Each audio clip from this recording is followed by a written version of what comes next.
अच्छा, ये जो किला जयगढ़ है, ये उन्हीं मान सिंह का है जो जोधाबाई मतलब अकबर के साथ शादी हुई थी। यही बड़ी समस्या है। हर आदमी हमारे इतिहास में कहीं भी लिखा हुआ नहीं है, लेकिन ये एक serial Jodha Akbar serial picture बना के हमारे हिंदू संस्कृति को, हिंदुओं का, सनातनी लोगों का, इन वीर योद्धाओं को सर झुकाने के लिए इनको एक पॉइंट मिल गया, झूठा पॉइंट बना लिया। कोई इतिहास में कहीं लिखा हुआ नहीं है। एक सीरियल और एक पिक्चर बना के इन्होंने झूठा, एक जोधाबाई आमेर की राजकुमारी थी, कोई उसको मान सिंह की बहन बताता है, कोई कौन बताता है, अकबर से शादी करती। लेकिन जोधाबाई नाम की राजकुमारी आमेर के अंदर थी ही नहीं। मैं उसी किले में बैठा हूँ, जयगढ़ फोर्ट के सामने, जो राजा मान सिंह का किला था। और राजा मान सिंह 400 साल बाद अपने हिंदुस्तान की हर बहन बेटियों को, जो अफगानियों ने उठा के ले गए थे यहाँ पे, और 400 साल तक उनको लूटा था, उनकी असमत लूटी थी, उसका बदला लेने के लिए 400 साल बाद अफगानिस्तान जाके वहां पे भयंकर गदर मचा सकता है और वहां पे इतना खौफ पैदा कर सकता है कि आज भी वहां पे बच्चा भी रोता है, कहते हैं चुप हो जा, नहीं मान सिंह आ जाएगा। कहावत है, मात सुनावे बाल का मान सिंह रणगात, भूलो नहीं काबुल आज भी वो खांडो वो हाथ। माता आज भी अपने बच्चों को मान सिंह रणगाथा के बारे में सुनाता है कि काबुल आज भी वो मान सिंह का हाथ खाना नहीं भूला है। वो मान सिंह क्या अपनी बहन किसी अकबर को या मुस्लिम को दे सकता है? अफगानिस्तान लूटने के बाद उस आदमी ने अपनी लाइफ के अंदर 7,000 मंदिर बना दिए। तो मुगलों के टाइम में जब मंदिर का नाम लेना भी गुनाह था, आज भारत सरकार को 80 साल बाद भी एक मंदिर बनाने में 80 साल लगे, आजादी के बाद एक मंदिर, राम मंदिर बनाने में। उस आदमी ने मुगलों के टाइम में, अकबर के टाइम में, जब मंदिर का नाम लेना भी गुनाह था, उस आदमी ने 7,000 मंदिर बना दिए थे। वो शख्स अपनी बहन किसी मुगल को दे सकता है? गले उतरती है आपके?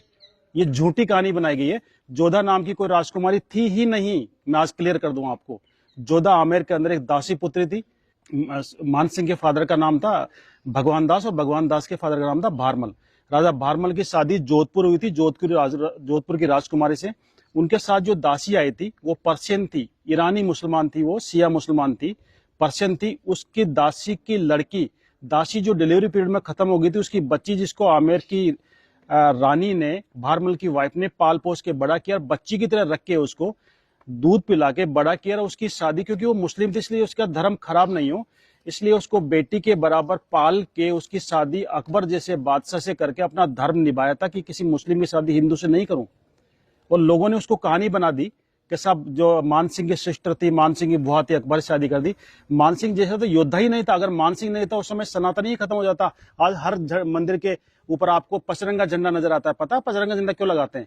अफगानिस्तान के 5 कबीलों को जो हराया था, 5 टुकड़ों में डिवाइड था अफगानिस्तान, काबुल, कंधार, बलख, गजनी और तजाक। खूंखार कबीले थे। दुनिया की कोई सेना वहां पे गई लेकिन जिंदा वापस नहीं आई थी। उस अफगानिस्तान को मान सिंह ने एक युद्ध में पूरे कंट्री को परास्त कर दिया था। 5 के झंडे छीने, उनको 5 के मिलाए, उस विजय की याद में अपना पचरंगा झंडा रखा था।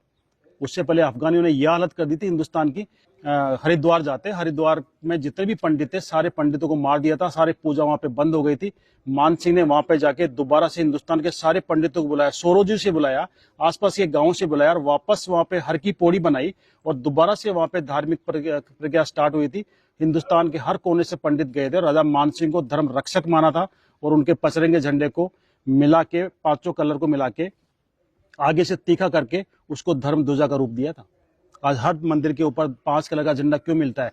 ये राजा मान सिंह ने अफगानिस्तान को हराया था, उसी झंडे को धर्म ध्वजा का रूप दिया और राजा मान सिंह को धर्म रक्षक की उपाधि दी। सारे हिंदुस्तान के सब पंडितों ने धर्म बचाया अगर किसी ने तो राजा मान सिंह ने। हमें बदनाम किया जाता है, मान सिंह को बदनाम किया जाता है कि मान सिंह राणा प्रताप का साथ देते, हिंदुस्तान का इतिहास ही अलग होता। मैं बता दूं, अगर माना प्रताप के साथ अगर मान सिंह मिल जाते, उसमें हिंदुस्तान का साउथ पार्ट पूरे अफगानों के अंडर में था और उनको हराना बड़ा मुश्किल था। और उधर से मुगल और आ गए थे। मुगलों के पास वो हथियार थे, तोपे बंदूकें, जो इंडियन के पास किसी के पास नहीं थी। अगर मान सिंह राणा प्रताप से मिलते तो मुगल और पठान मिल जाते, हिंदुस्तान से नामो निशान मिटा देते हिंदुओं का और सनातन का।